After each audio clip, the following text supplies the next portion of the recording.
आप सभी विश्वासी भाई बहन को जय मसीह की। आपको हमारे YouTube चैनल गौरव मसीह में स्वागत करता हूँ। प्रियो, निर्गमन अध्याय 23 में परमेश्वर के रहस्यमय तथ्य के बारे में हम लोग जानेंगे। परमेश्वर के पवित्र वचन के बारे में जानेंगे। तो दोस्तों, वीडियो को अनदेखा न करें, वीडियो को बिना स्किप किए हुए पूरा देखिए। आज का हमारा टॉपिक है परमेश्वर ने विशेष पर्व किसे कहा है। परमेश्वर इस्राएलियों को उनकी भूमि लेने में सहायता कैसे किया, इन तथ्य के बारे में हम आज जानेंगे। यदि आप इस वक्त इस वचन को सुन पा रहे हैं प्रियो, इसका अर्थ है स्वयं परमेश्वर ने आपको चुना है। आपको अपने इस वचन को सुनने के लिए आप परम सौभाग्यशाली हैं। तो दोस्तों, आपसे निवेदन है, अगर आप इस चैनल में पहली बार आए हैं तो चैनल को सब्सक्राइब कर लें, साथ ही बेल आइकन की घंटी को दबा दें ताकि सबसे पहले वीडियो आपके पास पहुंचे। जय मसीह की। दोस्तों, 6 वर्ष तक बीज बोओ, अपनी फसलों को काटो और खेत को तैयार करो, किंतु 7वें वर्ष अपनी भूमि का उपयोग न करो। 7वां वर्ष भूमि के विश्राम का विशेष समय होगा। अपने खेतों में कुछ भी न बोओ। यदि कोई फसल वहां उगती है तो उसे गरीब लोगों के लिए छोड़ दो। जो भी खाने की चीजें बच जाए उन्हें जंगली जानवरों को खान लेने दो। यही बात तुम्हें अपने अंगूर और जैतून के बागों के संबंध में भी करनी चाहिए। 6 दिन तक काम करो, तब 7वें दिन विश्राम करो। इससे तुम्हारे दासों और तुम्हारे दूसरे मजदूरों को भी विश्राम का समय मिलेगा और तुम्हारे बैल और गधे भी आराम कर सकेंगे। संकल्प करो कि तुम इन नियमों का पालन करोगे। मिथ्या देवताओं की पूजा मत करो। तुम्हें उनका नाम भी नहीं लेना चाहिए। प्रतिवर्ष तुम्हारे 3 विशेष पवित्र पर्व होंगे। इन दिनों तुम लोग मेरी उपासना के लिए मेरी विशेष जगह पर जाओगे। पहला पवित्र पर्व अख़मीरी रोटी का पर्व होगा। यह वैसा ही होगा जैसा मैंने आदेश दिया है। इस दिन तुम लोग ऐसी रोटी खाओगे जिसमें खमीर न हो। यह 7 दिन तक चलेगा। तुम लोग यह अबीब के महीने में करोगे, क्योंकि यही वह समय है जब तुम लोग मिस्र से आए थे। इन दिनों कोई भी व्यक्ति मेरे सामने खाली हाथ नहीं आएगा। दूसरा पवित्र पर्व कटनी का पर्व होगा। यह पवित्र पर्व ग्रीष्म के आरंभ में तब होगा जब तुम अपने खेतों में उगाई गई फसल को काटोगे। पवित्र पर्व बटोरने का पर्व होगा। यह पतझड़ में होगा। यह उस समय होगा जब तुम अपनी सारी फसलें खेतों से इकट्ठा करते हो। इस प्रकार प्रतिवर्ष 3 बार सभी पुरुष यहोवा परमेश्वर के सामने उपस्थित होंगे। जब तुम किसी जानवर को मारो और उसका खून बलि के रूप में भेंट चढ़ाओ, तब ऐसी रोटी भेंट नहीं करो जिसमें खमीर हो। और जब तुम इस बलि के मांस को खाओ, तब तुम्हें एक ही दिन में वह सारा मांस खा लेना चाहिए। अगले दिन के लिए कुछ भी मांस न बचाओ। फसल काटने के समय जब तुम अपनी फसलें इकट्ठी करो, तब अपनी काटी हुई फसल की पहली उपज अपने यहोवा परमेश्वर के भवन में लाओ। तुम्हें छोटी बकरी के उस मांस को नहीं खाना चाहिए जो उस बकरी की मां के दूध में पका हो।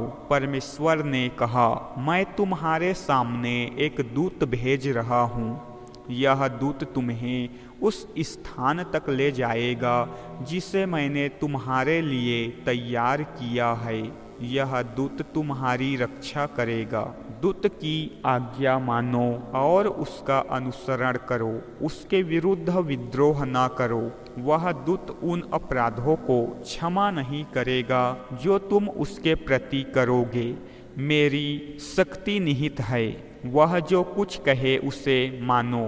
तुम्हें हर एक वह कार्य करना चाहिए जो मैं तुम्हें कहता हूँ। यदि तुम यह करोगे तो मैं तुम्हारे साथ रहूँगा। मैं तुम्हारे सभी शत्रुओं के विरुद्ध होऊंगा और मैं उस हर व्यक्ति का शत्रु होऊंगा जो तुम्हारे विरुद्ध होगा। परमेश्वर ने कहा, मेरा दूत तुम्हें इस देश से होकर ले जाएगा।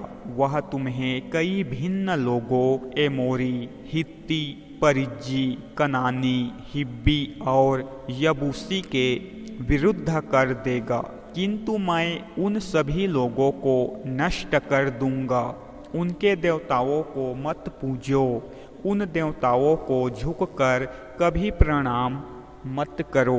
तुम उस ढंग से कभी ना रहो जिस ढंग से वे रहते हैं। तुम्हें उनकी मूर्तियों को निश्चय ही नष्ट कर देना चाहिए और तुम्हें उनके प्रचर स्तर पिंडों को तोड़ देना चाहिए जो उन्हें उनके देवताओं को याद दिलाने में सहायता करती है। तुम्हें अपने परमेश्वर यहोवा की सेवा करनी चाहिए। यदि तुम यह करोगे तो मैं तुम्हें भरपूर रोटी और पानी का वरदान दूंगा। मैं तुम्हारी सारी बीमारियों को दूर कर दूंगा।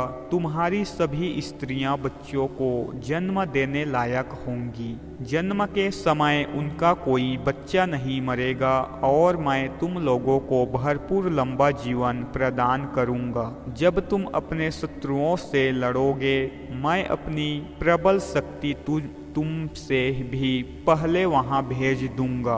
मैं तुम्हारे सभी शत्रुओं के हारने में तुम्हारी सहायता करूंगा। वे लोग जो तुम्हारे विरुद्ध होंगे वे युद्ध में घबराकर भाग जाएंगे। मैं तुम्हारे आगे आगे बर्रे भेजूंगा। वह तुम्हारे शत्रुओं को भागने के लिए विवश करेंगे।